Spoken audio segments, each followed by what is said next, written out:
خبر عاجل جدا وحصري يهم كل المغاربة. كارثة إنسانية وفاجعة كبيرة تهز المغرب اليوم. أبشع جريمة وقعت بمدينة طنجة، رجل ينهي حياة زوجته بأبشع طريقة، والتفاصيل صادمة جدا. اهتزت مدينة طنجة صباح هذا اليوم على خبر صادم جدا ومأساوي يتجلى في مقتل امرأة تبلغ من العمر 30 سنة على يد زوجها بطريقة مروعة. وبحسب مصدر مطلع فإن الجريمة وقعت في حدود الساعة 10 من صباح يوم الأحد الجاري، حيث وجه الزوج ضربة قاتلة لرأس زوجته ما جعلها تسقط الأرض جثة هامدة.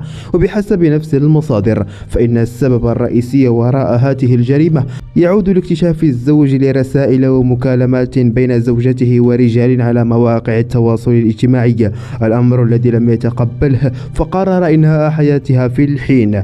وفور علم المصالح الأمنية بالخبر توجهت رفقة رجال الوقاية المدنية لمكان وقوع الجريمة، وتم اعتقال المتهم وإحالته للتحقيق، فيما تم نقل جثة الضحية لمستودع الأموات من أجل إخضاعها للتشريح الطبي.